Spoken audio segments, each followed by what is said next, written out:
This is amazing. It's a spectacle, really. It was like suicide. Watch this.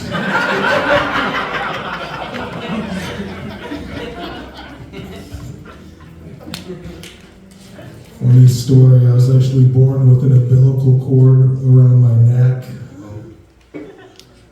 It's kind of like I was born trying to hang myself.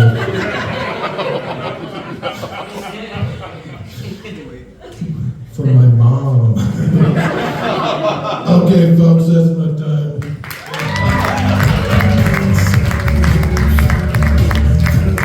One more time for Dylan Lotto, everyone. We've got a handful left, so let's bring him up. Make some noise for Mark Nielsen.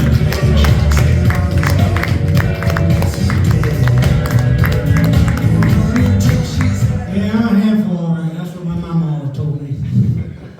Ladies and gentlemen, the cult is now in session. Welcome to the Comedy Cult. We got any baseball fans out here? Let me hear from you, nerds. Come on, come out of hiding. Maybe at least when you were like between age 6 and 12, and then you found out about girls. Speaking of girls, any Playboy magazine fans out there? Any Playboy channel fans? Anything like that? Yeah. Anybody got like a distant memory of like when things actually appeared in print? So I got a little story, one of the high points and low points at the same time of my life, involving, don't be scared now, I'm a white man, I'm going to talk about sex, I'm going to talk about racism, I'm going to talk about baseball. So I used to work for a documentary film company named Cartemkin Film, right down here in Chicago. They made that real great documentary in the 80s, Hoop Dreams, and they're still around. They got like an Oscar nomination for a short a couple years ago. Anyway, I was on a crew.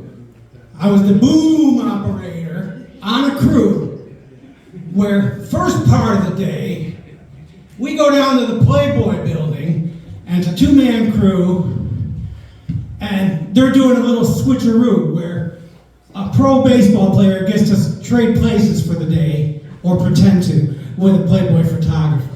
Okay? Now the player was Wade Boggs, Hall of Famer, 12-time All-Star, first-class asshole. All right. It was documented well after the fact, but nobody's gonna bite the hand that feeds, so they're gonna call him that to his face. He comes in, he's got a whole entourage with him, including his father, who would have been about my age right now.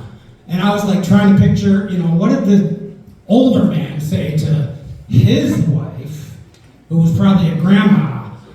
Yeah, I'm gonna fly all the way up from Tampa, and we're gonna go see this special photo shoot that he's doing. Oh, really? He has a lot of photo shoots. Why are you going to this particular one all the way up to Chicago? Oh, well, it's just a little different. He's like switching up with a fashion photographer. So, woman comes out.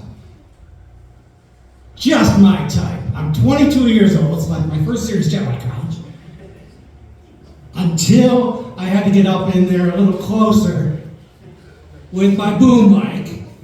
Then I see a little bit more of the truth. She's had a boob job, not a very good one. She's under all that hair, about 8 years older than I thought she was. It's true what they say. You don't want to meet your heroes. So, speaking of meeting heroes, second half of the day we go down to Comiskey Park, old Comiskey Park, before they knocked it down, and they trade places. Photographer puts on an old Red Sox uniform. This is when Boggs was playing for the Red Sox. And we get to go both into the locker room and out onto the field. And Boggs is pitching to the photographer. The photographer sucked. I don't know why they picked him. He couldn't hit the ball for shit. I'm out there actually at shortstop. He can't even get the ball past me. So, turns out, the punchline is that Jesse Jackson and Hank Aaron were at the field on that day to protest get more blacks in management.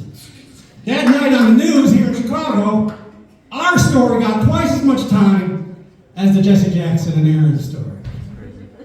Moral of the story, Vote baseball.